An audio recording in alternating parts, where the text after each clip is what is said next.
So I want to tell everybody we are recording the Get Canceled podcast. We try to come at you guys once a week at least. And this is our day this week. We want to tell you you can get us on iTunes, Spotify, and iHeartRadio. YouTube as well. All you got to do is search Get Canceled podcast. Thank you for all the reviews we've been getting. Our minds are blown by the amount of interaction, engagement we've had with our podcast. We thought a couple people would listen and a bunch more did. So take a month before we go to Vegas. That'd be cool. So we had like I was saying earlier, we kind of started this podcast thinking maybe a couple of people will listen to this thing.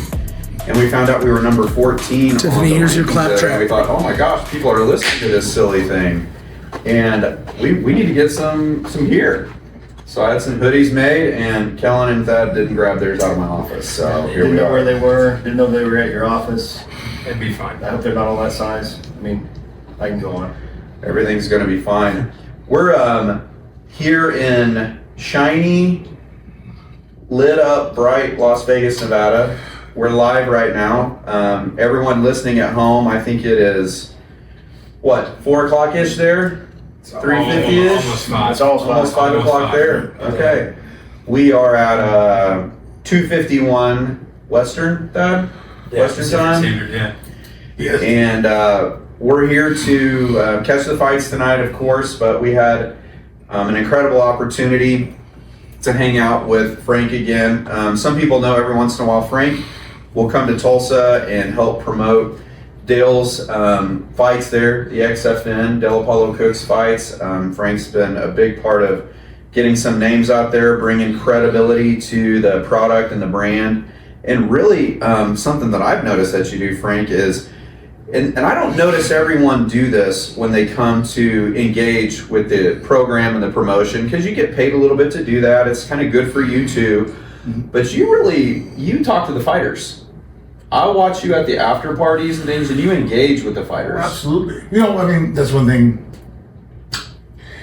It's funny, people have always asked me in the past, that aren't familiar with combat sports or fighting, or, hey, so do you not like the guy you're fighting? I'm like, wow. First of all, we're just all martial artists. It's this is a game version of what we're doing to help sharpen and hone our skills as safely as possible. But like any other sport, whether it's football, whether it's baseball, there's aggression and the will to win, but you don't hate the guy across from you. As weird as that sounds to people, think, oh, you're punching the guy. Well, think about it. If they cut the lights to the arena right before the fight started, hey guys, sorry, power's out, but we're gonna go next door, open bar, beers are on us, right? Who do you think I'm sitting with? Probably hanging out with. Probably the guy I was fighting. I had most in common with him because we were the same, same ambitions, same goals, same lifestyle. And so when I'm there and the young guys are, and girls are coming up in our sport, if I can ever give any information to help them, which is so much better than what I had, I tell people that when I was training at the very beginning, there wasn't enough people, the sport wasn't mature enough that we had guys that had fought an MMA career and retired. And now they're showing how the things work. Basically, I was like a quarterback in the NFL, and my throwing coach played baseball, but he didn't play football. My running coach was a rugby guy. It's like, well, you have all these different facets of the sport, specialists. Who do you have that knows how to put it all together? I'm like, kind of learning as we go. Yeah. And so, if I can help out the group of guys and girls that are following us to help give them tips, clues, save them some time to learn a lesson that I learned the hard way. That's not going to work out for you. That's just going to be nothing but pain. Go this direction. I'm more than willing to do so because it elevates the sport. So it elevates the whole martial arts arena, which is one of my ambitions. I think your analogy about the lights and everything is great, and I think it's 99% foolproof. My only question is, having a beer with Brock or not having a beer with Brock if the lights go out on that night? Actually, I would, just because there's some times that, me, I promise I wouldn't do it, but here we are. I gotta ask questions, I'd be like, hey, you know what, you're a pretty successful guy, you're a big, strong guy, you've done well in sports, one of the best collegiate wrestlers in the heavyweight division, you had a decent career in MMA, I don't think people look at you and ever feel like, oh, there's a target, let me bully this guy around. Right. Why are you so insecure? Like you're kind of a dick, I've hung out with people, obviously the production crew, they work with him and I. So, if you're an asshole, it comes around like, hey, what's going on? I remember a situation occurred where a guy was really just being bugged out and nervous around me. And the videotape, looking at it, and at a point where it caught my attention, I'm like, yeah, you all right? You seem really the guy who put his boomstick and then walked away. I was like, is there something going on that I'm not aware of, you know?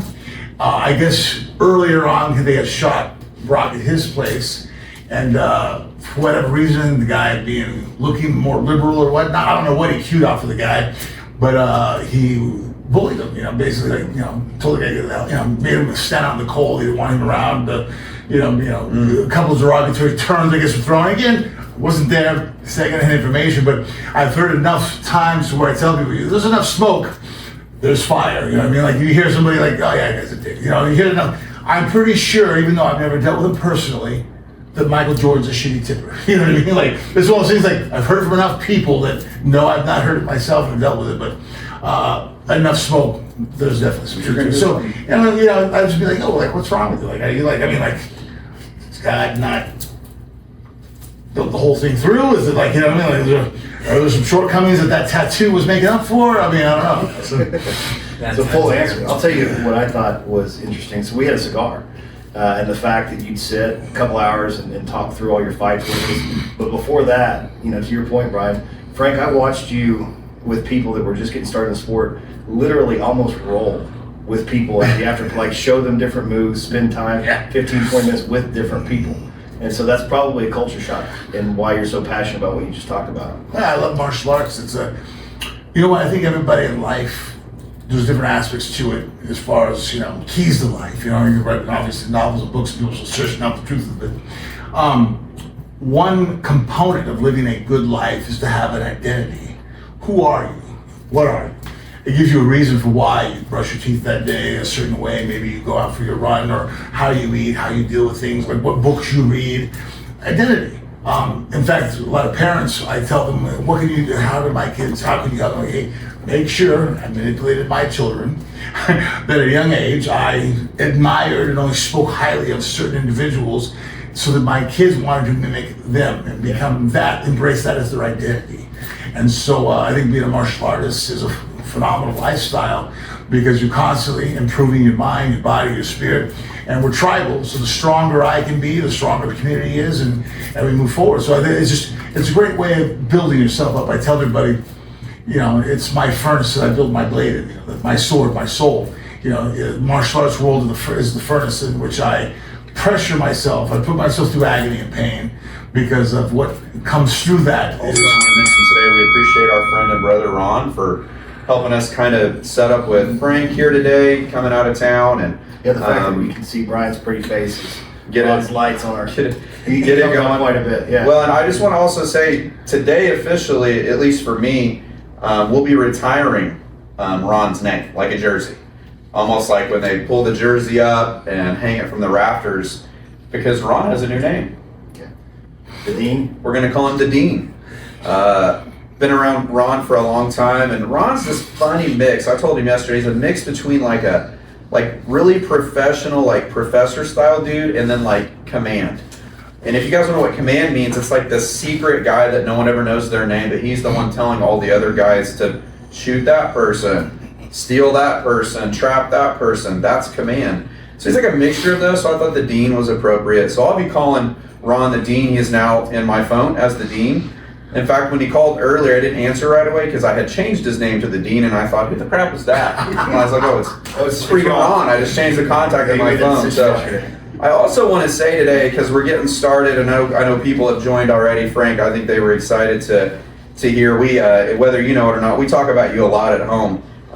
Frank is officially, and I told you back in the day, we smoked some cigars, my favorite heavyweight fighter ever. But it's not because of some of the basics. I've told you guys why Frank's my favorite heavyweight fighter. In the sport of fighting, which I never did officially, it was always more of just for fun for me because I'm too small. But Frank did something at his size that no one else in the game did. And to this day, unless you correct me, no one really does it like you. Frank put on clinics around Brazilian Jiu-Jitsu, the ability to take down or not be taken down. And a lot of times I've been asked this before, well, why would Frank end up in a fist fight? Well, here's why. Because they were afraid to go to the ground. So it's actually a tool. Even not using the tool became a tool. Because their hands are going to be low, right, Frank? Because they're going to, Frank's going to take you down. You control in a certain way because then you have to respect it. And so that influenced the fight, absolutely. It was part of the strategy. Well, and if it's me, I would much rather Frank knock me out than take me down and choke me. There's just something in the way of like man things. Like if I go out on my shield with a punch, that's different than Frank laying on top of me, like choking me. No, So 100%, absolutely. There's much more of a dominating victory. You know, some people can just, you know, throw a spinning back fist, look the wrong direction, and you know, instead of zipped and dodged and zapped, and you get caught with a shot. So a submission isn't really an accidental movement. You know, you sit there and go like, no, not only did I control the distance, I controlled you. I was able to get you off of your base, pass through your weapons, destroy them maybe on the way there, but then I got ultimately to your neck and controlled you enough that I was able to hold the movement for you that at least 3 to 5 seconds before you lose consciousness. This is definitely, to me, is a much more dominating victory. You know, it's like, oh wow, you know, guys can do this and have caught people and they fall down. You know, no one goes and goes, oh wow, did you see that scramble? I ended up in a rear naked choke. It's like, well, in the fight game, you guys are, you know, the other industries, there's results and they're measuring things. Well, in a fight like what you're doing, part of the measurements are what you just said. Was I able to get him down? Was I able to intimidate this move? Those are your all statistics and measurement. They're literally logging those and clocking the success of your fight based upon your ability to do those things. And then the one aspect about it that I used to dread, but I now understand that it actually is very good teachings because it's so relatable to life itself. We're one of the few sports or few endeavors that you could be dominating the full distance of the match, you know, in a 15-minute fight, you know, 3 or 5 minute rounds. You could be winning every second of that fight. And at minute 4 and 59 seconds of the third round, one wrong movement, and now you lose the fight. I can't think of any other sport where, hey, we're playing a football game, and I've scored 17 touchdowns on you, but if you score this special touchdown over here, it erases everything. Yeah. It's done. It's like, well, I'm the better fighter right now. Maybe all the time, like, yeah, this one window open here, which, again, that's life. You should do everything we can to push the needle in our, I always tell my children, push the needle, meaning that the percentages of what you're going to do. So, hey, there's no guarantees. But the needle, I can push it down and go, hey, but there's an 89% chance of success. Let's do it that way. Is it guaranteed? Well, no, there's no guarantee. I guess Chael knows all about that last minute victory. Yeah, there's a great example. Oh, I was so excited for that. He dominated. Oh, he the round. destroyed him. Yeah. 4.5 rounds, right?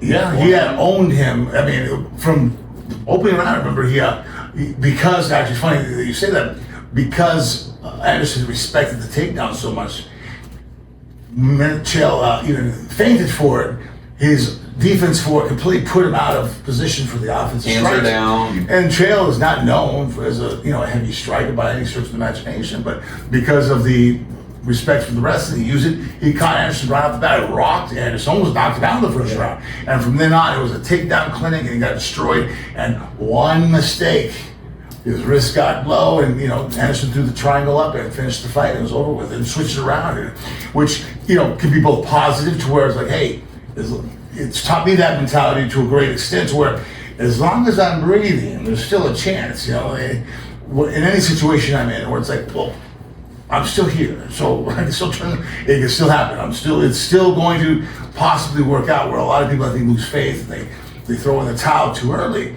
and like, oh, I'm screwed. Like, no, not necessarily. Come on, man. I mean, is it really over with? Is it done? You can fight. Where, and then on the flip side, you could have everything coasted into a victory. You put your guard down for 1 second, and all of a sudden it was ripped right from underneath you. So I was with my family. I want to go back to one thing he said, because there's some people who watch the podcast that don't watch the UFC.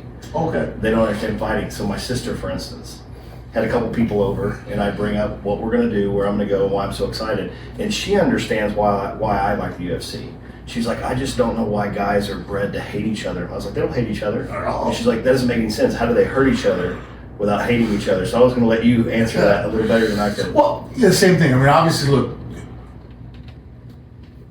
sports are really for mimicking warfare. If you think about it, the caveman first grabbed a stick and rock, and he sits there and tells his buddy, you're mimicking aspects of warfare without hurting each other to an extent, right? We're trying to, as close as we can, get to that competitive nature of working with other guys. It's a team sport. The individual sports allow you to really work upon yourself. There's no one to go out to. You're gonna, you have to depend upon yourself and beat another human in front of you. So you learn how to overcome adversity. that's really what the person is that they're my adversity I have to overcome. I've punched my friends and loved ones way more than I've ever punched an enemy because they're who I train with. It's like lions. When they train, they're training with each other. Big lion dad and kittens, and they're biting each other. It's playing. So when we're doing this sport of martial arts like MMA, there can be some animosity there. I'm not saying it doesn't. We rub shoulders sometimes the wrong way. You get a bunch of certain type of men and personality types. But for the most part, it doesn't require that because it's not. It's a test of myself. I'm just using you. Basically, I'm an artist, and I need a canvas to draw my painting upon, which is your body, and to find out where I'm strong at, where I'm weak at, and there isn't that hatred. You don't need it. So I tell people, they sit there and go, "Hey, did you ever play football?" I'm like, "Oh yeah." I'm like, I mean, if you think about it, if I walk right now, we go down the lobby and I run up and I hit somebody with a football tackle, people don't drag me to the dirt, they'll be like, "What the hell are you doing?" That's completely normal on any Sunday when they're playing football, they hit each other. They don't have to hate each other. You don't see some, the days of the guys sitting back, I'm not kidding, that was gonna happen. It's like, hey, they're getting up. So anyways, is your mom next weekend? Are we meeting up? Everybody intermingles, they either play college ball together, maybe, but there's mutual friendships. So again, to go out there and execute the technique, we're practicing war, we're helping each other out. In fact, actually animosity that gets in the way. It clouds the mind. You want to be as clear and focused as possible. So there doesn't, that requirement, I have to hate somebody, hit them. No, not at all. In fact, it actually is detrimental. How are you doing? Had some surgeries the last couple of years. Do you feel like you're recovering where you want to be? Are you on schedule? Or just now in the last 2 weeks, yes. I wish I would have done the surgeries earlier. Actually, Ron was with me when my wife finally had the final straw because last November I was sparring in the gym and I trained with my students. I work with them, we wrestle, we grapple, we work different aspects where they're striking and whatnot. And it was a good day and I had my hand on the heavy bag and I was actually at home because it was a private gym of my student that I was working with at the time. And all of a sudden I sat down. Literally it felt like someone marionetted me. I just buckled down and I got caught. And then now my friend, McGregor, one of the other coaches, he's like, "Yo, are you all right?" And I'm like, "That was weird, right?" I'm like, "What the hell was that?" The next couple of days it happened again. I'm like walking to work, and my legs and I landed on the wall. So that probably went until about January. I remember one time as I was walking and I do some executive protection work for Chris Angel, and I'm in the back of the house and trying to get to my post to meet him up. And my wife's like, "Where are you at?" I'm like, "Oh, I'm down here." She goes, "Didn't you park like 15 minutes ago?" I'm like, "It's like a 10-minute walk." I'm like, "Babe." And I kind of got angry. I'm like, "I'm just trying to get through this. I feel like I weigh 1,000 pounds. I don't know what's wrong." She goes, "Look over your knees. You need to go have an MRI." So I thought just all my injuries. I thought my body, because I've had that happen before, something hurts, your body wants to shut down. It's like, okay, well, that shoulder's in pain, so we're going to shut you down neurologically so that you don't use it, protects it. And so I thought maybe that's what was going on with my legs. And actually, I was at an XFN show. When Ron picked me up, I did have a cane, and I was struggling to walk around. By the time I left in a wheelchair because it was just drastic going down, and I was actually scared.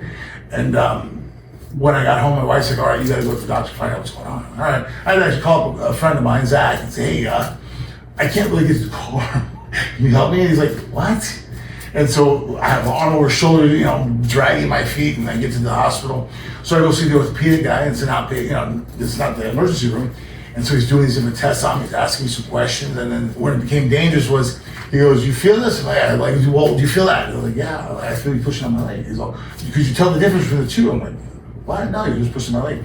Well, it was basically like a spur that you hit like a horse with type thing, and a spoon, and I couldn't tell you the difference between the two. I knew that I was being pushed on, but I couldn't feel it. And embarrassingly so, actually coming home from that airport that weekend before that, that's why I told her, I said, "Hey, Doc, I urinated on myself. I didn't know." I'm at the airport, my wife said, "Frank, what's going on?" I'm like, "I've lost my bladder control." And so they took me immediately to the emergency room at Mountain View, and at the MRI, an hour later, to come in, like, "Okay, you have 90% above of compression in the spine because of stenosis. How'd you let it go this far?" I'm like, I didn't know. So my ability to push through pain and to push through injury. In some situations it helps, in this situation it harmed me because I went way further than most humans would be able to go through that injury and still deal with it and walk around. So a 9-hour surgery later, I got fused from T8 to T12, and one of the things that the surgeon told me that actually kind of said, I'll remember that. That'll go in the book. My wife was sitting there. She goes, well, when is he gonna, be able to move around? He's all, man, like this surgery was to stop the progression of him being disabled. There's a 10% chance he might actually gain some mobility back, but like, I was in a wheelchair. Like that was it. My legs, I was like, holy shit. I'm sitting there, and he goes, the best way to describe it to you, man, is if I were to cut a hose and we pull it off, and also water is still coming out the other end. Right. And you're gonna ask me, hey, when's the water gonna stop or start? Like, I don't even know how water's going through it at all. Like, that doesn't make sense. If you've seen what I've seen, that guy shouldn't be able to even sit up. He's done. And so I didn't accept that as an answer, and I worked through it and pushed, and now obviously I'm walking. But because of my inactivity for so many months, other injuries that I had because I was able to gain mobility and work through them, I was able to stay them away. Well, all of a sudden, sitting in a chair for 3 months, didn't bode those injuries well. So I ended up having to have my hip replaced and my knee replaced because of the amount of damage that was there. And then once I lost muscle tone and all the the negative aspects of it really, poked their head out. And then that Dr. Crevetti, I love Dr. Crevetti, he came in the room and goes, well, I got good news for you. It can't get worse. He goes, in 24 years, this is the worst I've ever seen any human. It's hit. And then he walked over and goes, in your knee. You're like, I can't believe you could actually move. He goes, the fact that you're moving your leg, that's amazing. I have no idea how you're doing that. I'm like, really? I'm like, I'm tired of hearing this. Like, it's cool the first couple times, and now I'm like, all right, I'm tired of the. I was scary at that point. You're like, this should be happening. Yeah. But to be fair, Frank did walk in here today, so. Without a cane. Without a cane, without a wheelchair. Without holding on to nobody. You did I was walk in here on the stroller, the walker. Yeah. You talked about identity, and I think that's important. We've talked about base camp. When things get reset, there's a new season, but things are incredibly hard. It depends on how you look at them. We just got to know that.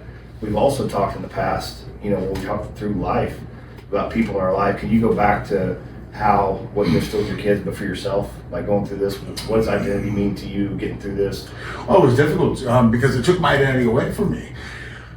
In a way, I had to sit there and realize, okay, I might not be the baddest guy in the room now. It was weird for me to have to look around and go, I became a little nuttier about carrying weapons with me and stuff. My wife's like, what is wrong with you? I'm like, I can't fight like I used to. Like, I'm actually, I'm right now, I can barely stand up and want to walk, or if somebody wanted to take advantage of me, I have to protect you still. Like, I'm still the husband, I'm still the father. I still have to be the pillar, the protector of the family. And I don't feel very secure about myself to be able to do so. And then actually, a friend of mine pointed out, he goes, actually, this is bad because I started gaining back some of my abilities, and as I was going, he's all, this is actually the scariest time for anybody to confront you now. I'm like, why? He goes, well, before, you would have, there's such a difference, a spread that you could play with people. Like, I've seen you in bars and guys get crazy and you screw around with them and subdue them. He goes, but I'm like, oh yeah, no, I can't play around now. I'm going DEFCON 5. And then he look at me funny, He goes, exactly. Because now actually you're more deadly, and there's a problem that we're, civil lawsuit type situation here, but because you can't play around, that now you've been normalized. So, and again, it did take my identity away, but then I really had to define what it meant to go through and be a man. There'll be a day again now that I'm no longer, I'm building myself back up again now, but there's still a limit to what you're gonna be. I'm not gonna be what I was at 25, when I'm 55, Things are just going to have to change and evolve, but it doesn't mean I have to come to it in. Just sit there and go, okay, I don't have that anymore. It's like, well, no, it changed. Like my mobility in one direction increased, another area decreased, but my grip strength actually stronger now than I was when I was in my 20s. So then I changed certain things and movements and aspects of my life, and what defines as a man stays the same as far as, I provide, I protect, but as far as sometimes how I achieve that goal has to change a little bit. I have to work with it's not the army I want, it's the army I have that I have to work with, right? And so perseverance of being able to push through that really became, again, I'm like, at a certain point, I don't know who's out there, but somebody's out there, and I'm like, I'm tired of proving I'm a comeback guy. Jesus, guys, like, you throw me a bone, I've done this route too many times, you know, like, again, and my wife and I were talking about this, she's all, every time I think you came back, there's one with a broken leg and all this, she goes, you're throwing a new ball at the hill. Let's see if you can come back from this. You know, let's see how far we can destroy Frank Mir's body and mind and his abilities. And he's still gonna come out kicking and swinging. Like, you know, when are you gonna throw the towel in? I'm like, I guess that's what I prove to my kids and show them that as long as I'm drawing breath, I'm still fighting. Right. There's no tell. Well, and later today, we hope that you'll be cool, and I think you will. We definitely want to pray for you. We think that that your body can be healed and that, but that spirit you have, it's interesting what can happen when people have a spirit like that. The keep fighting part, obviously pretty, along with the life that you've made, you know, obviously you probably compare and equate a lot of things to a fight because you've been doing it Adversity is a fight, so right? long. Everything in life's an adversity. We're always dealing with challenges, whether it's ourself, whether it's our neighbor, whether it's the environment, whether it's fate itself. There's an adversity, something that's causing me to have to battle and overcome, which is necessary in life. I think sometimes when people live too soft of a life and they don't identify their adversity, they don't know what they're battling against, they think they're not battling, and then that's when you really get in trouble. You're no longer, there are all kinds of hosts of issues then.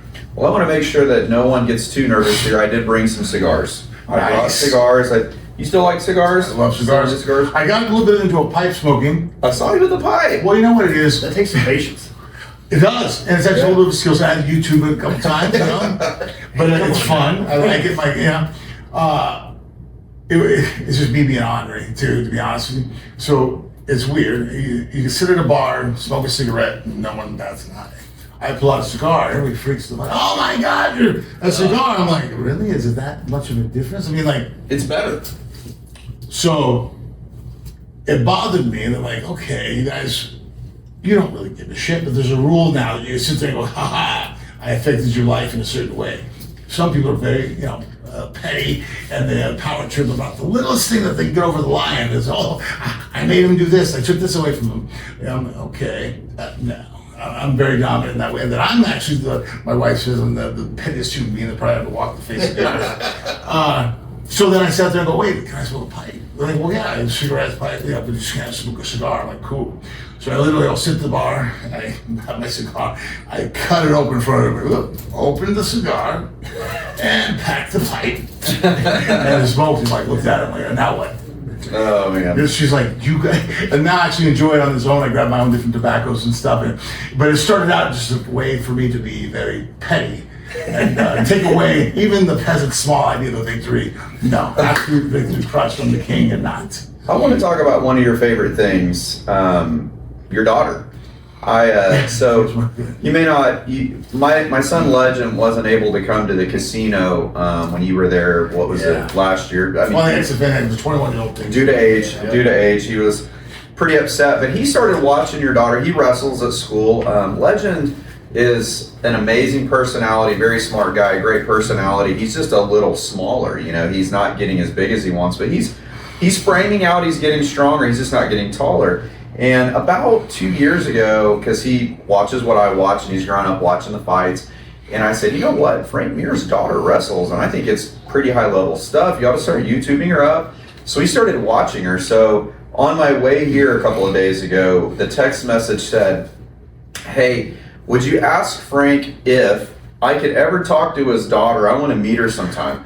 And I said, I'm going to go with, Let's swap that off. we'll just have to see, dude. I don't know if Frank's the guy to ask about his daughter. Beside me with his knives. Luckily, he's only almost 17, so he's a non-threat in any way. And then watching your daughter, he's a clear non-threat to anything else. Well, But let's he's a not- respectful guy. That's respecting the way He was at least wanted to ask you permission, you know? That to right? me is an amazing attribute that I wish more of our youth had, is to, you own your character, you know, like, the dice was rolled at birth on how intelligent you're going to be, and you know, and maybe the environment, how tall and strong.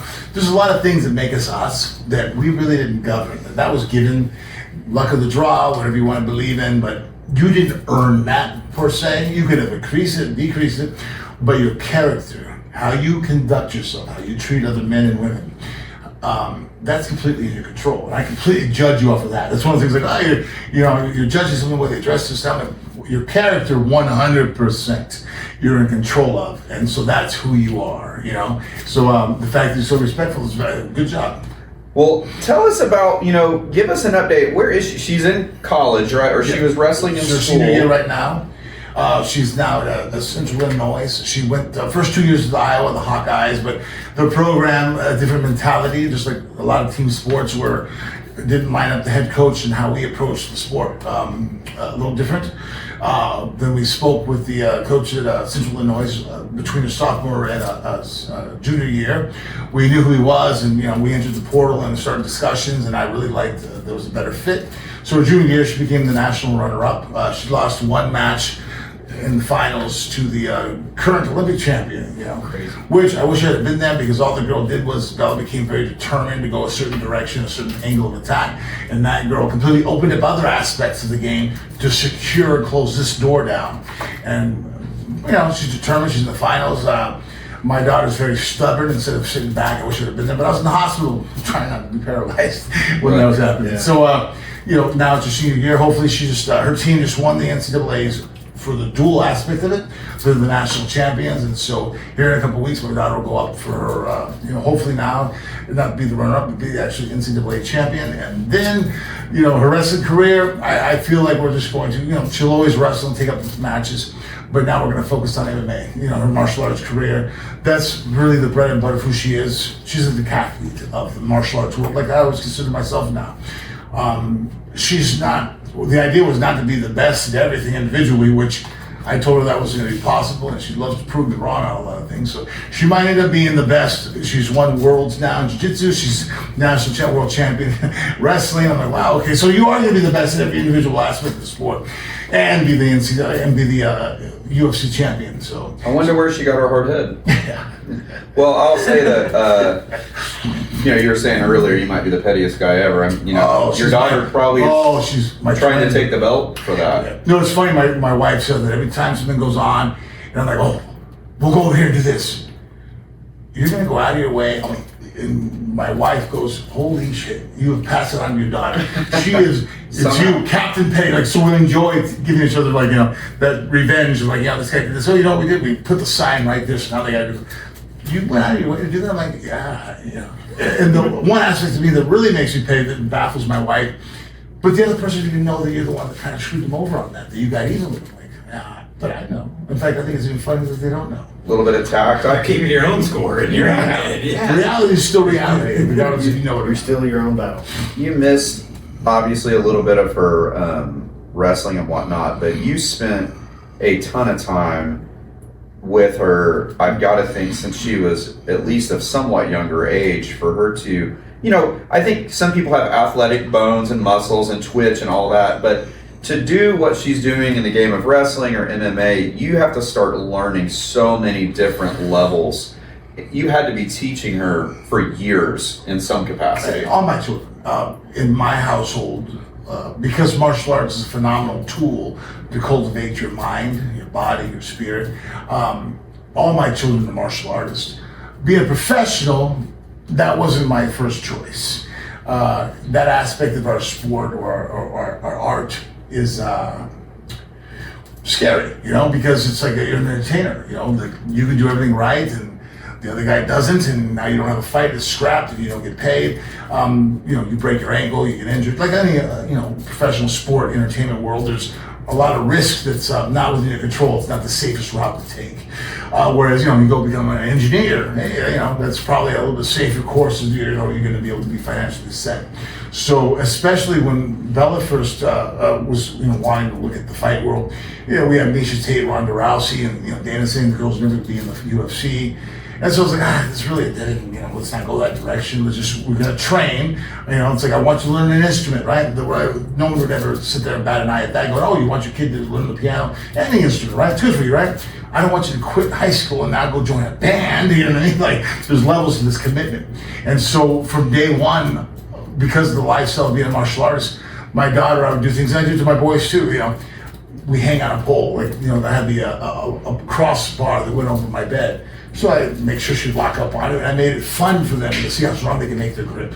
You know, I play games with them all the time for awareness of their body and just always pushing in the direction as martial arts. So even when they didn't know what they were doing, I knew what I was doing. Go ahead, like, oh, you know, step this way, move this way. You have a cartwheel, you know, position of body. Well, I want to talk about real quick another one of your favorite people in your life. I want to brag on your family just a little bit because they've had to put up with you for so long in the fight game and the surgery. Yeah. I've gotten to hang out with your wife a couple times, handful, 2, maybe 3 times, and she's really cool, fun, lets us smoke cigars, even kind of smokes her own cigar a little bit. Yeah, a little Havana honey on the side. She likes to do that, and I really enjoy that. But I wonder, how does she feel about you training the kids? You know, did that go over easy, or was that a little bit of a conversation? Not at first. It wasn't, because my wife, Jennifer, is the oldest of 4 girls total. She has 3 younger sisters. So, and her mother, they're very, her mom, I love her, very tough, more of a hippie, you know, Sacramento woman. And so, you know, her mother to this day, to give you an example of the house that she was raised in, this is her belief system now. We're sitting there, she's like, you know, why do we have to have guns? We just do this. I'm like, Rebecca, this conversation is kind of pointless because they're always going to exist. That's the same why we have nuclear warfare. It is what it is. And so we can actually go ahead and learn how to do it the proper way and identify that, like, you don't think I wish there was no guns in the world? If right now there's a guy or a guy himself comes down and goes, hey, no guns, no firearms whatsoever, they don't work anymore. I'm like, He's gonna take them all. So now it's to be fisticuffs, right? Okay. Holy shit, my life's to be a lot easier, a lot safer, because, you know, how many that bar is a very small percent of people I got to worry about now. Whereas firearms, you know, the great equalizer. So her mentality of this world of non-violence is so unrealistic. So my wife came from that, you know, and so showing violence against it. Well, you know, are you mad at the person? Like, no, babe, I'm not angry at all. I had to show her, but then she saw right off the bat the benefits of my lifestyle, my ability to control myself, conduct myself, and the benefits that happen from it. And she liked, you know, obviously liked who I was as a man. I'm like, yeah, these are the attributes of critical thinking and self-evaluation that I'm gonna pass on to our children. And so from day one, she was on board. That I'm like, you know, what are our goals, our ambitions? You're with somebody, you have to figure out that, like, right. Hopefully we have very like-minded ideas of what we want for our children. And I'm like, hey, look. Life's a race. Just because I put my kids in the front doesn't mean they're going to end up in the front. And, you know, you can be in the back. Doesn't mean you're going to lose, but made life harder. So I'm going to push as far as I can, give my children every advantage possible. But they need adversity in their life. They need something that hurts, something that's painful, that can cause them anguish that they have to overcome on a daily basis. And that'll be the martial arts. You know, they're not like they're getting jumped for their money, their milk money anytime soon from the private schools we send them to. So this will be the tool that we train them with. And I want scholar athletes. I want my children to understand that there's no separation of mind and body. You can be fit warrior and be very smart at the same time. In fact, actually, it's a benefit for them to be very similar and one and the same, and not separate brain and brawn. So my children from day one, physically fit, mentally fit, critical thinking, you know, are extremely strong beliefs I have that, again, she saw the benefits firsthand, and then I could show her as we were going. She bought in better than I did at times. You know, she went and investigated whole private schools. You're one of the exceptions to the rule, Frank, and early on, a lot of people look at sports, specifically fighting, as it's kind of like this tough guy, meathead thing, and it's gotten much better, I'll say. But I've got to say, you had to be one of the trailblazers in that, because you were always what you just explained, which is interesting because this is how you've raised your kids. You're a super analytical guy. If you sit down and have a conversation with you, it is not meathead stuff ever. You're breaking things down. You're a great analyst because you see what's happening before it happens. You have experience with it. A lot of times when they go to put a fighter or a player on the microphone, it's cringy as hell. It's like, oh my gosh, I love watching this dude, but when he starts to talk about things, it's unbearable. You're not that way. You're very smart. You're engaged. And it goes along with your jiu-jitsu career because that's a clinic type of thing. That's a technician type of practice. So you get involved in a lot of areas when you start to have conversations, whether it be politics or sports or be it a spiritual religion thing or anything. I want to ask you a little bit as we're going here. At one point, and I think that it's kind of changed a little bit, but you had some aspirations to kind of maybe make some plays in the political realm. I know that maybe that's kind of faded, but you're still engaged and have opinions there, and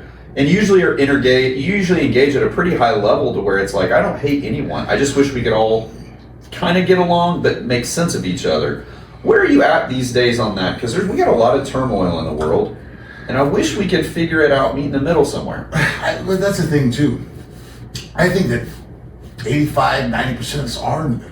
That we actually have the majority. It's just that I don't think we're very loud. I think that a lot of guys and girls might sit there and talk about, like, hey, a full-grown adult can marry another full-grown adult. It's their business. Yeah, oh yeah, I believe that. Does that church reserve the right that doesn't follow their faith not to have a same-sex marriage in the church? Well, yeah, they should have the right to refuse it. Yeah, I agree with that. Like, don't we all? I feel like we're more like-minded than we're not. You know, even down to hot-button topics of abortion. You just really break things down. I try to tell my friends, calm down, stop being emotional. We can all agree we don't want to kill babies, right? Like, no one's walking around saying that killing babies is a good idea. It's, you know, an innocent child, right? So really all we're arguing about is what's a baby? Let's really get down to what we were talking about. Like, you know, this guy thinks at the minute of conception that's a life, a potentiality. I'm like, okay. And then this person here is like, well, up to 9 months, it's her body. I'm like, oh, God, okay. I don't think no one's going to tell you that, you know, up until the day before it's born. And I shouldn't say that. There are people who are going to say that, and they're the extremists. The same as somebody who's only, 24 hours pregnant, takes Plan B and goes, oh, you killed a life. I'm like, you really got to be kind of a fun extremist to think that in that area. The rest just kind of fall in the middle. Like, hey, let's be common sense, like for girls less than 3 months, if this situation arises, yeah, do you want that to enter the system? We can point so many things out that we all actually totally agree on, but everybody wants to yell at the extremes of the situation of being like, well, you think there's no longer her body at the minute of conception, and this guy thinks you can have an abortion at 9 months. I'm like, holy shit, really? And I just take that on to every topic. People only want to argue about the extremes, and so that's why I try to calm people down. But hey, relax, take a deep breath. It's not personal, but hold on. So what are you saying? What are you asking? Let's really think this through. Let's not make this a knee-jerk reaction. I did to one of my wife's girlfriends recently. She was saying something about Trump. I'm like, hold on a second. You hate Trump, okay? There's things I don't like about Trump. There's things I love about the guy. And back and forth with almost all political leaders. But you hate him. Tell me what policy he put into action that is ruining your life. Like, you're just like, oh my God, because of him. I can't think of one. I'm like, okay, so basically you're saying that you don't like the guy, you don't want to beer with him, and that's the reason why you're not, like that. Don't you think it should be a little deeper than that? Like, what he actually brings to the role of leadership, what his weaknesses are, what his strengths, base it upon that, and not just some emotional, I hate that he said this and made people feel bad. I'm like, it's all emotional. So that interests me to be able to inform people and try to talk us through and enjoy. I think that's one advantage that I have is that my security of who I am. And then I'm like, hold up, relax. I don't take this personal. Think this through. Let's really walk this through. That's something that martial arts has taught me. We can think certain things and sounds great. Let's put it into play and actually walk me through that. How does that work out? Well, what do you think people, because that's a really interesting topic, and again, with the way that you direct your work and your intentionality, and obviously the way that you have a relationship with who you're talking about, directing the room, right?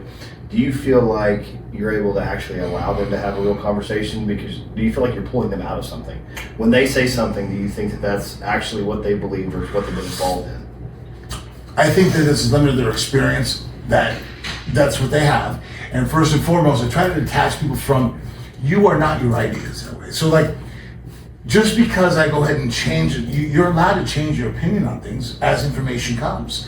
But some people feel like they are their identity. They are this person who feels this about the topic. And that if somehow I prove that argument to be false, that it's a mark against you. I'm like, no, it's not. It goes for the same reason that if I'm not a good person and I'm saying something about a topic, now you're attacking me, well, you're a shitty guy. I'm like, what does that have to do with what I'm saying? Yeah.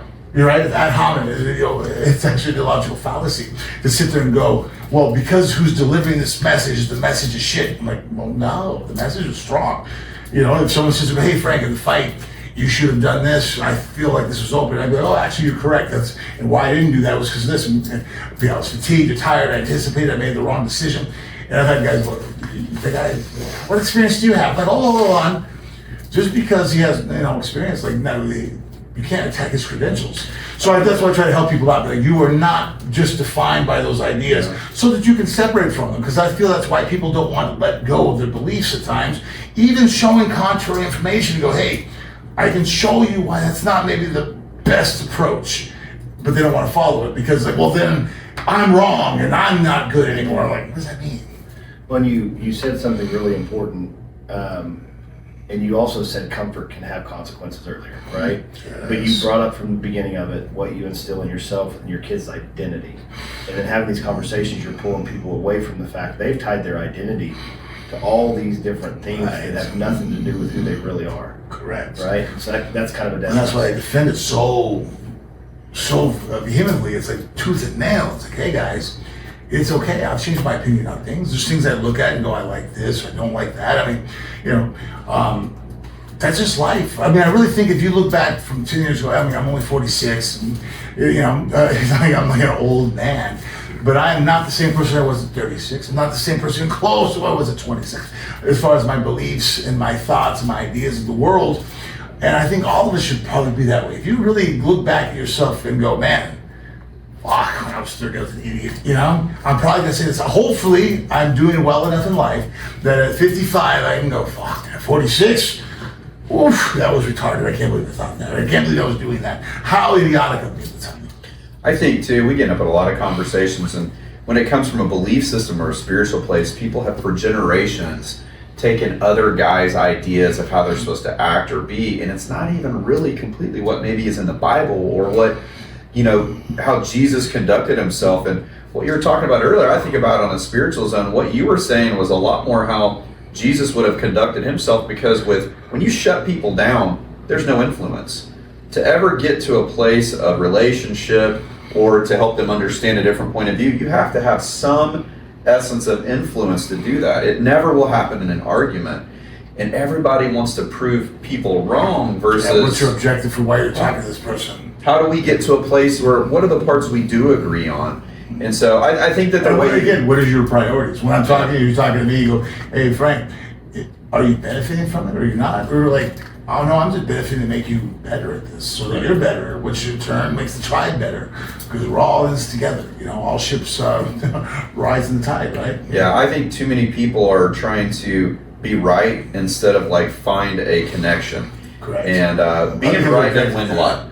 And what does it matter? Because guess what? Again, 100 years from now, we're gonna find out we're all wrong. Yeah, we're wrong about something. Yeah, the world, and it just keeps evolving and changing and improving for the most part. I feel, but too many people. Again, you're right. Their objective for why they're talking to you is like, well, you just want to be heard or seen. It's like you're not really helping. You're not that's not your objective. Your objective is to let me know what you know. Because I always hate this. Same line of thought process of reason. Someone will ask me a question. They go, hey, what do you think about this? Like, oh, this. And then they chime in and start letting me know what they think about the topic. I'm like, you really didn't care what I thought.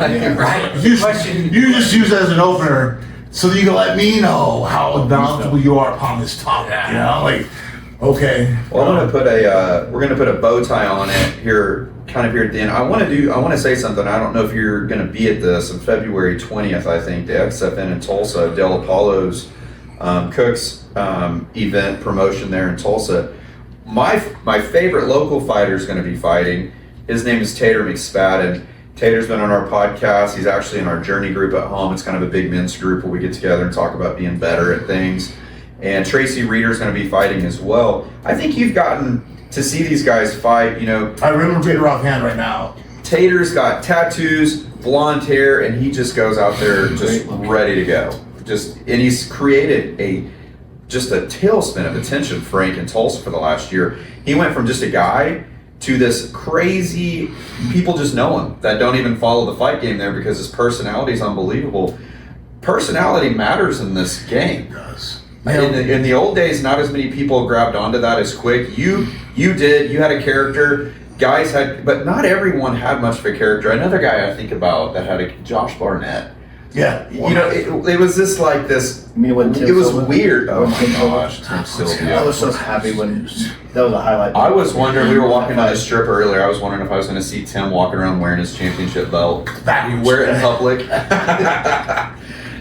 It's funny, some guys, you know, can't let things go, you know, and he was kind of awkward with people, and I remember seeing No way. a little bit, you know, but it's because he actually, like, it's kind of, you know, he was the black sheep growing up, it's, you know, the relationship with his mother. You hear about his past, you're like, okay, I get why you're like that, I understand, but you don't have to be. You know what I mean, like, that's the advantage of being a man, is that most of us, if you just do what your family taught you to do blindly, to follow anything blindly, you're just a robot, and programmed that way. They go, hey, what do you think about that? Well, I think this. That's what your dad thought and his dad thought. Did you ever break it down for yourself? Not that you can't come to the same conclusion, but I mean, if you're going to really let this affect your life and direct where you are, you want to think about it a little bit, read about it a little bit, you know, I don't know. But that's what people become a machine, you know. And then I always tell people too that if you just go ahead and just follow your emotion, I'm horny, I'm hungry, I eat, I'm mad, so I'm fighting. It's like, all right, well, you're a dog, you know what I mean? That's a dog, you know. He follows his emotions. You're not, you know, you're not using your intellect, you know. And not that sometimes we don't delve into those moments in our life, and you know, but you try to pull yourself back out, or you know, or people just say, well, you know, I'm moody because of this, that. You're a chemical reaction. Anytime you will say that something else outside of yourself controls who you are, you're really short, you know, selling yourself.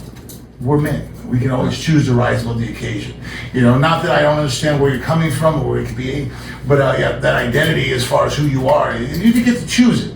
And you're right, a lot of the personalities now are so phenomenal that the X factor is uncontrollable, really, that people are able to become superstars off of. What I've always done, I'm not an actor, so if I go out there and play a part, I think it'd be cringy. I think you guys would see it pretty quickly, you know, the fights. I followed advice from a guy named Joe Silva. He goes, just find a part of your personality that attracts people, whether it's good or bad. You know, you can gain traction, but it's better to accentuate who you are than to create. And there is a part of myself that can be very cocky and arrogant, you know. I think maybe better of myself at times than I probably should in certain situations. And so I really embrace that sometimes, where I became, you know, and use that to help make it to where I turn the people to my way. Because what my daughter's finding right now, my daughter was exactly how I was at that age. I don't care about making appearances and doing autograph signing. I don't care about the shit. Just put me out there, I want to fight and prove I'm the best. I'm like, I hear you, baby. It would be great if that's all martial arts is about, these two warriors combating each other to find out who's better, break down themselves and improve. But there's money involved, and it's an entertainment aspect of the sport, and it's a huge factor. In fact, it might be above the ability to fight, is whether people want to watch you fight.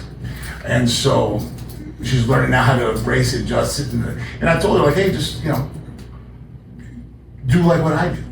I never fought for money. At the end of the day, I would have fought for free. But I realized that money allowed me to go ahead and go to the gym every day, because anytime my wife was like, you're going again, you're doing this, I'm like, that purse is nice. You like that purse? Let me go get you another one. I'll be back in a couple hours. You know, let me go to work and train. And so my family benefited me financially, was able to make me direct and become better at the entertainment aspect. Well, you were a fan favorite, Frank, and I think that's probably why you had the ability to do your craft at a super high level and do, like you said, it was kind of more of a belief, a spirit. You guys were in there. If it's just you and him and no one else in the arena, you'd be there on time to do that. But you understood that people watching was a big deal, and you're always so gracious to talk to the fans and, you know, sign some autographs here and there, and you do the pictures. Still to this day, I watch you when you're there local, you'll stop and take pictures. So many people don't understand that part of the game, because no one's gonna watch, you don't get paid. But I think also, more than just getting paid, you gotta have a part of you, and we see and hear this today talking to you, you're just a good guy. So you understand being a good guy also means relationship, and you happen to be a guy that people want to talk to. Well, I'm a representative of my lifestyle, right? Martial arts. I love it so much, but I walk out there and an asshole to people. Who's like, well, who's that guy? Look who's representing that way of life. That martial arts is a dick. You know, so I could actually ruin it for other people. It doesn't take much time to be good to people. It takes so much less effort to be nice, to be genuine. I always tell people, like, I'm too lazy to be mean, to be an asshole. You imagine when you sit there and some guy wants to take a picture of you, like, and how long does it take me to go, no, I don't do pictures this. We're gonna have an argument, you know, just scuffle, hey, come on, man. That whole thing's gonna go on probably for 90 seconds to 2 minutes, where instead of, oh yeah, no, come here, man. We take a picture, 5 seconds, 10 seconds, and it's over with. We get through that. I showed a good representation of who I am as a martial artist. It was the path of least resistance. It's easier to be nice. But I mean, it's like Martin Luther King said, I have decided to stick to love because hate's too great of a burden to bear. That's what it is. And it's like, man, I've chosen to be kind, I've chosen to be nice because the hate is too heavy on me to even bear this weight. I agree. Yeah, it darkens your soul, I feel. Yeah. I feel like sometimes people have that animosity, hatred in life. It's like, even if it's aimed at somebody else. I just did it the other day, my wife, their friends were sitting there, and they were discussing a person who had, their behavior was appalling. And I eventually, finally said, hey guys, why are we wasting more of our life right now talking about them? Is there anything we could do to benefit ourselves to go ahead and protect? We've learned enough information now that we know who they are. We've identified them.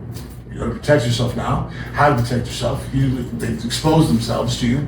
Us sitting here discussing this topic any further, what's the benefit? What are we doing? Now, what are we gaining?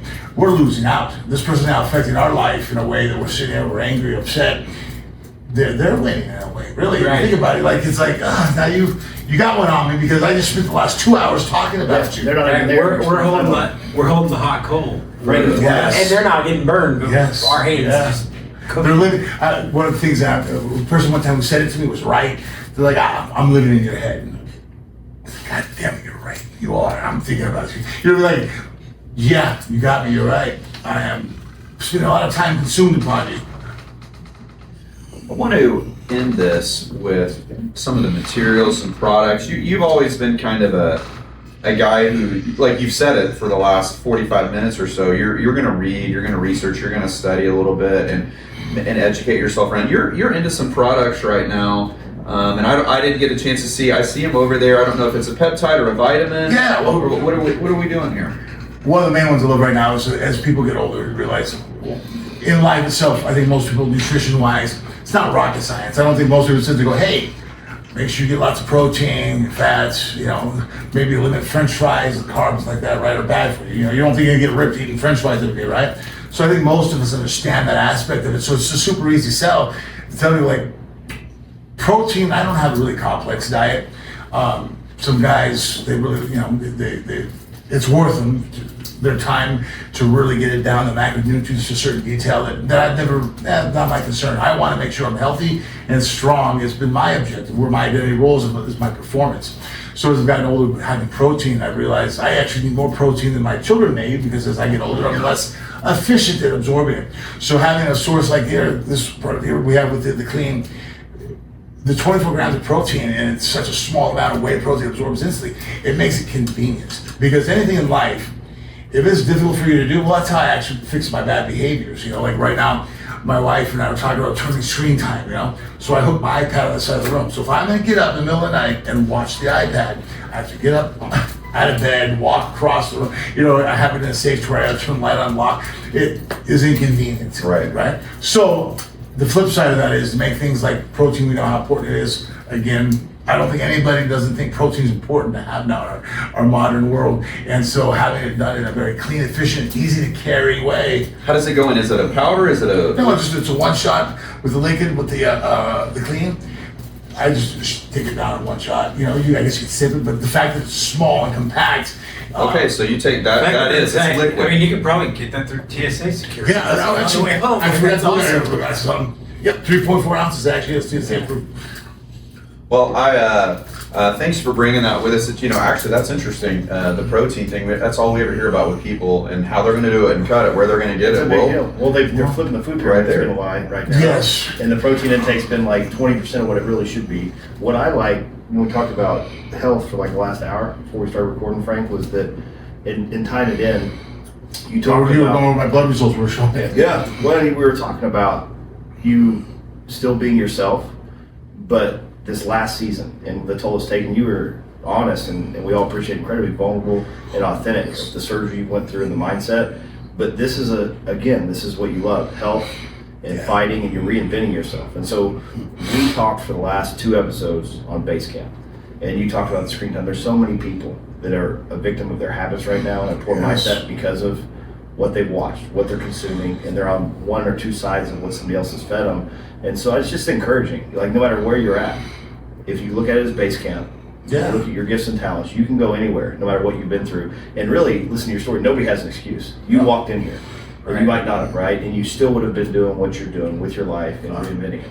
And yeah, base camp for us is like in the valley between the victories of the mountains. Yeah, quit saying valley. It's just your base camp. You're at the base I call it camp for your furnace. next. My dojo is a furnace, your guys' base Yeah. camp. If you think about it, look at the sword. If I gave the sword sentience, I have the samurai sword, and I'm able to give it thought. And I go, hey, what was the roughest part of your existence? You know, is oh shit, the forge when he was an iron ore and he got hammered and crushed. That was probably the most painful, abusive aspect of his life. But that's what made it the sword. If it wasn't for that furnace, that pounding, that hammer, the heat, the pressure, the trial, that struggle is what made that beautiful sword. Without struggle, you can't have a beautiful soul. Like you need it. From Yamamoto to you look at how Jesus, there's so many aspects of life. There has to be suffering. And through that suffering, you actually sharpen yourself, strengthen yourself, and continue to need bits of suffering throughout your life. If it's all good, you have nothing to compare it to, it makes you soft. You have to, every now and then, that's what's good thing about, again, the martial arts. There's no I can triumph. push myself Yeah. in a adverse situation where I'm in pain, I'm hurting, I'm second thoughts, and then the bell rings, and then we get to go eat lunch. You know, hey man, that leftover, incredible. When do you see the opening on that? And then we can talk about it, you know. Man, Frank, thanks for hanging out with us today. Yeah, for sure. Always enjoyed. I was just telling Kellen as we were getting ready to come on the trip, I was like, man, I just like talking to Frank. You know, you have people you get to meet in your life, which obviously an honor and it's cool. And, you know, it's always fun to meet a guy like you, but you're cool about that. You know that you've been living this for years to where people kind of look at you as like, you're a figure. I mean, when you walk places, people look at you. You know, we were walking through the deal earlier, nobody's really looking at us, right? But when you walk or we walk through wherever we're going, I notice people are always kind of, well, that's Frank Mir. They know who you are. And I think that it's cool how you carry yourself and how you handle yourself. It's really something to look up to. And a lot of people should really study that because they don't operate very well inside of it. And I think it's a humility deficiency for some people. You definitely don't have a humility deficiency. I know you might have other things you're working on and you're pretty honest about those. So everybody, thank you for watching Get Canceled again today. Again, I want to say, you know, iTunes, Spotify, and if you hate listening to things, iHeartRadio, I can't stand it. Tiffany loves it. If you get bored, you're not into fighting, comment on Bryan's jeans. You can check out YouTube and see us there too. We really appreciate you guys. I'm going to close today. Frank, we always kind of close our podcast in a little prayer. The reason why we do that is we think we're very imperfect people. And ultimately, the only thing we can ever do to kind of pursue some peace in our life and also some of the correction you've talked about is to we always like to say a prayer and just kind of center up on our thing. We know we make mistakes constantly, and so we try to let people know, hey, this is kind of a spiritual podcast, but we're not the traditional guys. We like to smoke cigars and have a little fun, but always our goal is to bring someone and let them know, hey, everyone's welcome now. Everyone's welcome and to engage with us. So I'll pray, and we really appreciate you guys. We'll say, Lord, thank you for bringing us here today. Thank you for the safety that you've allowed us to have. We pray back home with everyone going through the snow, that everyone's safe there, that we don't lose life. And for all of our kids represented here, Frank's kids, Kellen, myself, and Thad's children, that you have a hedge of protection over them, and that you are always kind of speaking into their hearts about what their value is and where they can go. We thank you, Lord, for the opportunity to hang out with a guy like Frank and spend some time with him and to kind of learn from him as well and exchange ideas. And we pray tonight for our safety and for the enjoyment. We pray right now, too, as we end for Frank's body. He's been through the gamut. He's put himself through a lot in his life to pursue his trade, to provide for his family, and to just really try to be a winner, try to be someone who's living up to the mindset that you planted inside of him as a man. And We pray, Father God, now that you touch that spine, you touch the injury, you touch past injuries, Lord, in a supernatural way, that in Jesus' name his body becomes whole and that he's able to perform and provide and walk through life at the level that he wants to. In Jesus' name, amen. And we'll tell everyone, don't forget, Get canceled. Get canceled. Thank you. Yeah. Easy's hitting the ender. There we go. We are on. All right. Thanks, Frank. We're at. Appreciate We're that. at. We are.